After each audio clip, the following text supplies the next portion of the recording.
Morning friends. तो आज की क्लास में हम आप लोगों को कीपिंग क्वाइट के जो है स्टेंजा बेस्ड क्वेश्चन आंसर आप लोगों को कराने वाले हैं। पिछली वीडियो में हमने कीपिंग क्वाइट का सेंट्रल आइडिया आप लोगों को बताया था और हिंदी समरी थोड़ा बताया था, ठीक। तो देखिए पिछली क्लास यदि आप लोगों ने नहीं देखा, सेंट्रल आइडिया नहीं लिखा है तो पिछला वीडियो देख करके सेंट्रल आइडिया को नोट कर ले। देखिए सेंट्रल आइडिया जो है पूछी जाती है, इस पिछली वर्ष भी ये पूछी गई थी, ठीक है। क्योंकि keeping quiet, my mother eight 66 और थिंग्स ऑफ ब्यूटी, ये जो तीन हैं यही से पेपर में आएगी कोई ना कोई एक, ठीक। तो इसकी सेंट्रल आइडिया भी आप लोग याद कर लें। आज मैं इससे स्टेंजा बेस्ड क्वेश्चन आंसर कराने वाला हूँ। तो देखिए ये लाइनें जो स्टार्टिंग की हैं, पोएम की जो फर्स्ट जो है शुरुआत की लाइनें हैं पहले स्टेंजा की, ये काफ़ी इंपॉर्टेंट हैं। लाइनें आप लोग देख सकते हैं लिखी हुई हैं, आप लोग अपने बुक में भी देख सकते हैं। Now we will count to 12 and we will all keep still for once on the face of the earth let's not speak in any language let's stop for 1 second and not move our arms so much. देखिए इसमें क्या कभी कह रहे हैं, तो देखिए paper में ये लाइनें आएंगी 4-5 जो भी होंगी, ठीक है, और इनसे कुछ क्वेश्चन पूछे जाएंगे, ठीक। तो पहला क्वेश्चन तो ये पूछ लिया जाता है, आप लोगों को पहचानना होता है कि ये किस चैप्टर की जो है किस पोएम की लाइन है और इसको किसने जो है नरेट किया है, यानी कि इसके पोएट कौन है, ठीक है। तो ये क्वेश्चन सीधा सीधा आप लोग देखिए क्या कीजिए, जितने भी पोएम हैं, ठीक, उन सभी के पोएम का नाम और उनके पोएट का नाम आप लोग याद कर लीजिए। तो यहाँ से सीधे आपको 2 नंबर मिल जाएंगे, ठीक है। आसानी से आप लोग याद कर सकते हैं, ठीक है, 2-3 बार पढ़ लेंगे याद हो जाएगा। तो 2 नंबर बिल्कुल फ्री के हैं, ठीक है। और बता दें हम आप लोगों को, ये जो क्वेश्चन पूछे जाते हैं वो इन्हीं लाइन से ही मिल जाएंगे, कोई ना कोई जो है क्वेश्चन जो भी होंगे कोई ना कोई लाइन में ही छिपे होंगे, ठीक। तो जितना ज़्यादा आप लोग प्रैक्टिस करेंगे उतना ही ज़्यादा आसानी से क्वेश्चन सॉल्व कर पाएंगे। तो सबसे पहले इसका हिंदी मतलब देख लेते हैं। लिखा है नाउ वी विल काउंट, कभी कह रहे हैं कि अब हम लोग गिनेंगे 12 तक गिनेंगे, गिनती गिनेंगे। एंड और we will all keep still, और हम सभी चुपचाप रहेंगे, शांत रहेंगे। For 1 second, for once on the face of the earth, पृथ्वी के मतलब ऊपर पृथ्वी को देखेंगे, अवलोकन करेंगे। Let's not speak in any language, यानी कि कोई भी भाषा नहीं बोलेंगे। लेट्स स्टॉप फॉर 1 सेकेंड, और 1 सेकेंड तक बिल्कुल चुपचाप रहेंगे। And not move our arms, यानी कि अपने जो आर्म्स हैं, बाहें हैं, वो भी ज़्यादा नहीं फैलाएंगे, ठीक है। तो अब यहाँ पे देखो हम जान गए ये लाइनें कहाँ की ली गई हैं, तो कीपिंग क्वाइट सी है। इसके जो पोएट है, पोएट का नाम है पैब्लो नेरूडा। आप लोग पोएम का नाम और पोएट का नाम आसानी से देखें, याद कर ले, ताकि जैसे लाइन पढ़ें आसानी से आपको पता चल जाए, कुछ ना कुछ क्लू वर्ड याद कर लीजिए, ठीक है। ये काउंटिंग 12 तक काउंटिंग या और कोई चैप्टर में नहीं आएगा, ठीक है, ये केवल इसी में है। तो कुछ क्लू वर्ड आप लोग नोट कर लें, ठीक है। पहला क्वेश्चन है name of the poem and the poet of this lines, यानी कि ये जो लाइनें दी हुई हैं इनके पोएट का नाम क्या है और पोएम का नाम क्या है। तो आंसर लिख लेंगे, the name of the poem is keeping quiet. Poem के नाम को जो है सिंगल इन्वर्टर कामा में लिखेंगे, फर्स्ट लेटर कैपिटल बनाएंगे, ठीक है। The name of the poet is Pablo Neruda, और पोएट का नाम क्या है, पैब्लो नेरूडा है। पोएम के नाम और पोएट का नेम जो है ये आप लोग ब्लैक पेन से लिखेंगे, ठीक है, ताकि परीक्षा में अच्छे नंबर आप लोगों को मिल सके। जो एग्जामिनर होता है तो सीधे जो है पोएम का नाम देखेगा, पोएट का नाम देखेगा, सही है तो आपको पूरा नंबर मिल जाएगा। नेक्स्ट क्वेश्चन लिखा है what does the poet want once on the face of the earth, ठीक है। तो देखिए फेस ऑफ द अर्थ यही लाइन में मिल गया था, तो देखिए ये देखो लिखा है फेस ऑफ द अर्थ, तो यानी कि इसी लाइन में क्वेश्चन का आंसर छिपा हुआ है। कभी क्या चाहता है, the poet wants not to speak in any language, यानी कि कभी जो है कोई लैंग्वेज नहीं बोलना चाहता है, कहाँ, once on the face of the earth. तो सीधा सीधा देखो इसी में क्वेश्चन, इसका आंसर मिल गया, ठीक।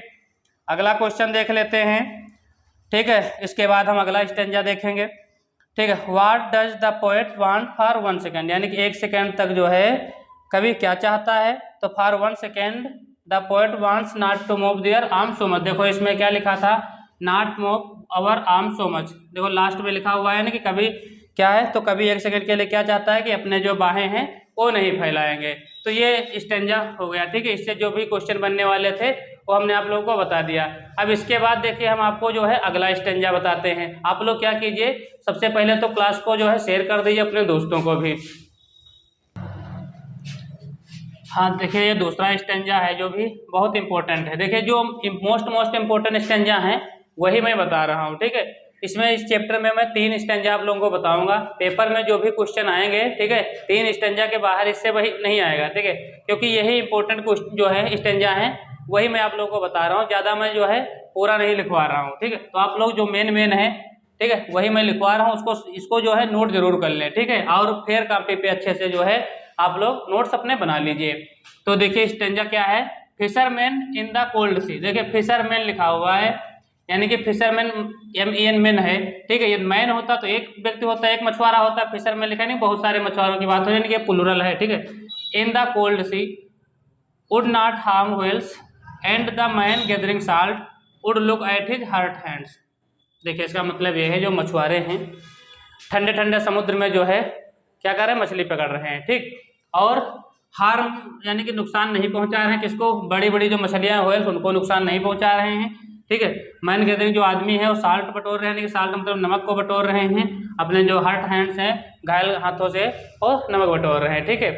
तो ये यानी कि चुपचाप काम अपना जो है कर रहे हैं, ठीक। मछली कैसे पकड़ सकते हैं, मछली के जब चुपचाप रहेंगे व्यक्ति तभी तो मछली को पकड़ पाएंगे, वरना मछली आएगी ही नहीं, ठीक है। कहने का तात्पर्य ये है, जो व्यक्ति जैसे मछुआरा आप लोगों ने भी देखा होगा गांव वगैरह में, ठीक है, जब मछली पकड़ता है वो तालाब के पास जब जाता है तो बहुत ही चुपचाप बैठा रहता है। मछली जो है जो उसमें भोजन लगाते हैं, कांटा टाइप बनाते हैं ना, उसमें एक भोजन लगाते हैं कुछ ना कुछ, यानी कि मछली का टुकड़ा, छोटे मछली का टुकड़ा, या फिर ऐसा मांस लगा देते हैं, ठीक है, छोटा कोई जानवर वगैरह काट के उसमें लगा देते हैं ताकि वो मछली पकड़ने आ जाए, जो है मछली उसको खाने आती है, फिर उसके कांटा में फंस जाती है। तो इसी प्रकार यानी फिर वो चुपचाप बैठा रहता है और फिर उसको पकड़ के खींच लेता है। हाँ, तो ये कब हो जाता है, जब चुप रहेंगे, कीपिंग क्वाइट, इसी पोएम का इसी देखो नाम ही है, यानी कि जब चुपचाप रहेंगे तभी ये हो पाएगा। तो इसके कीपिंग क्वाइट के राइटर का भी नाम बताया था, क्या नाम है, तो पैब्लो नेरुडा, ठीक है। तो क्वेश्चन यदि ये पूछ लिया गया पोएम का नाम और पोएट का नाम, तो आप लोग आसानी से लिख सकते हैं, the name of the poem is जो है keeping quiet and the poet name is, poet का नाम क्या है, तो पैब्लो नेरुडा है, ठीक। क्वेश्चन क्या है, what would happen in the cold sea, cold sea में, तो कोल्ड सी देखो बात आई पहले लाइन में है, तो कोल्ड सी में क्या है, इन द कोल्ड सी यानी कि ठंडे समुद्र में, fisherman would not harm whales, fisherman जो है मछुआरे जो हैं वो मछलियों को हानि नहीं पहुंचा रहे हैं, वुड नॉट हार्म देखो लिखा हुआ है इस लाइन में। तो पहला देखो, पहला आंसर जो है आपको पहली ही लाइनों में मिल जाएगा। नेक्स्ट है, who would look at his hurt hands, hurt hands यानी कि जो घायल हाथों से क्या देखते हैं, तो the man gathering salt would look at his hurt hands, ये भी देखो इसमें पूरा मेंशन किया हुआ है, ठीक है, सेम जो है मिल रहा है, ठीक। नेक्स्ट जो क्वेश्चन है, how would this all possible, ये सब कैसे संभव हो सकता है, तो this all would possible by only keeping quiet, ये तभी संभव हो सकता है जब आप बिल्कुल जो है चुपचाप रहेंगे, ठीक है। तो ये 2 स्टेंजा थे, ठीक है। अब एक लास्ट में स्टेंजा और बता रहा हूँ जो बहुत इंपॉर्टेंट है। देखिए ये स्टेंजा काफ़ी इंपॉर्टेंट है, ठीक है, लास्ट की ये लाइनें हैं, ठीक है। तो पहला क्वेश्चन देखिए वही पूछा जाएगा, ये स्टार्टिंग में आ जाएगा कि जो है कौन इस पोएम का नाम है, यानी कि लाइनें कहाँ से ली गई हैं, उस पोएम का क्या नाम है और पोएट का क्या नाम है। तो पोएम का नाम तो वही है कीपिंग क्वाइट, पोएट का नाम पैब्लो नेरुडा, ठीक है, पैब्लो नेरुडा। तो आप लोगों को ये याद हो गया होगा नेम, यदि अभी नहीं याद हो पाया है तो 2-4 बार इसको लिख के देख लीजिए, याद हो जाएगा, ठीक है। पैब्लो नेरुडा एक पोएट का नाम है, चिली के रहने वाले हैं। चिली कहाँ पड़ता है, तो ये साउथ अमेरिका में पड़ता है, ठीक। लिखा है perhaps the earth can teach us, शायद पृथ्वी हमें सिखा सकती है, as when everything seems dead, जहाँ पे मतलब हर एक चीज़ वस्तु जो है कैसी है, डेड है, एंड लेटर उसके बाद ये सिद्ध भी कर सकती है पृथ्वी, टू बी अलाइव यानी कि जीवित भी सिद्ध कर सकती है। नाउ अब I will count up to 12, 12 तक फिर से गिनेंगे हम, एंड यू कीप क्वाइट, आप लोग शांत रहेंगे, एंड आई विल गो, और मैं चला जाऊंगा।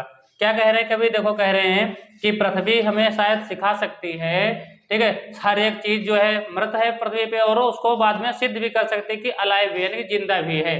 डेड और अलाइव आपस में एंटानिम है, ठीक है, एंटानिम सिनोनिम आप लोगों के सिलेबस में खूब आते हैं, ठीक, हम सब 5-6 नंबर के पूछे जाते हैं, ठीक है। पैसेज में क्वेश्चन पूछ ले जाते हैं एंटोनिम सिनोनिम के, और डायरेक्ट तो पूछे ही पूछे जाते हैं, मल्टीपल चॉइस क्वेश्चन के रूप में पूछ लेते हैं। तो जहाँ कहीं भी आपको ये सब चीज़ें दिखा करें, ठीक है, वर्ड कोई मिला करें, आप लोग तुरंत उसका एंटोनिम छांटा कीजिए, सिनोनिम छांटा कीजिए, ठीक है। वोकैब इससे आपकी जो है स्ट्रांग हो जाएगी, ठीक। सीधे क्वेश्चन आंसर बात करते हैं। Who can teach us and when, तो पहली लाइन में हमको मिल जाएगा। अर्थ कैन टीच अस, यानी पृथ्वी शायद हमको सिखा सकती है। व्हेन एवरीथिंग सीम्स डेड, जहाँ क्या है सब हर जगह चीज डेड दिखाई पड़ती है। What would be proved later and how, तो व्हाट वुड बी प्रोव्ड, देखो प्रोव्स का इसमें जिक्र किया गया है, ठीक है। तो देखो जो भी क्वेश्चन आएगा उससे कुछ ना कुछ वर्ड आपको लाइन में कहीं ना कहीं मिलेगा जरूर, तो आप लोग सीधा आंसर जो है बना सकते हैं यहीं से। तो लिखा है लेटर एवरीथिंग, बाद में everything would be proved alive, बाद में एवरीथिंग यानी कि सब कुछ क्या है सिद्ध हो जाता है, कैसा, अलाइव। देखो इसमें ये मिल भी रहा है। With the help of the अर्थ, किसकी हेल्प, सहायता से, यानी कि अर्थ की सहायता से, पृथ्वी की सहायता से, ठीक है। अर्थ का मतलब यहाँ पे बात हो रही है नेचर, नेचर की सहायता से, यानी कि पृथ्वी की सहायता से, ठीक। अगला क्वेश्चन देखते हैं। व्हाट डज द पोएट से एट लास्ट, कभी जो है लास्ट में क्या कहना चाहते हैं, तो at last the poet says, देखो लास्ट की लाइनों में लिखा है now I will count up to 12, 12 तक गिनेंगे, एंड यू कीप क्वाइट, और आप शांत रहेंगे, एंड आई विल गो, मैं चला जाऊंगा। तो लास्ट में कभी क्या कहना चाहते हैं, दैट मैंने कि then he will count up to 12, कि वो कितने तक गिनेगा, 12 तक गिनेगा, एंड वी कीप क्वाइट, और हम क्या रहेंगे, शांत रहेंगे, एंड ही विल गो, और वह जाएगा, यानी कि चला जाएगा। तो इस प्रकार से आज हमने आप लोगों को कीपिंग क्वाइट चैप्टर तक के जो है स्टेंजा बेस्ड क्वेश्चन कराए, यानी कि 3 स्टेंजा मैंने कराया है आज की क्लास में, और ये तीनों बहुत इंपॉर्टेंट हैं, ठीक है। जो पेपर में पूछे जाएंगे, यूपी बोर्ड की जो परीक्षा 2024 में होगी, तो उसमें जब ये कीपिंग क्वाइट का कोई भी स्टेंजा आएगा तो इन्हीं चैप्टर, इसी 3 स्टेंजा में से आपको परीक्षा में देखने को मिलेगा। सेंट्रल आइडिया 4 नंबर की आएगी, ठीक है। पोएट्री सेक्शन से आपको 10 नंबर देखने को मिलेंगे यूपी बोर्ड की परीक्षा में। तो देखिए आप लोग सेंट्रल आइडिया में आप लोगों को माय मदर एट 66 ही करा चुका हूँ, यदि वो नहीं देखा है तो प्रीवियस वीडियो देख लीजिए। कीपिंग क्वाइट की सेंट्रल आइडिया मैंने कराया है, वो भी प्रीवियस वीडियो देख लीजिए, ठीक। स्टेंजा बेस्ड क्वेश्चन आंसर आप लोग कर लीजिए, ठीक। तो इस प्रकार से आपका सिलेबस देखिए धीरे धीरे बढ़ रहा है। आप लोग अपने दोस्तों को भी बता दीजिए, देखिए मैं फ्री ऑफ कास्ट आप लोगों का पूरा सिलेबस यहाँ पे कराने वाला हूँ। यदि अभी तक आपने चैनल को हमारे सब्सक्राइब नहीं किया है तो सब्सक्राइब कर लीजिए, बेल आइकन को प्रेस कर लीजिए, ताकि जो आने वाला नेक्स्ट वीडियो होगा आपको आसानी से मिल जाएगा। Thanks for watching this video.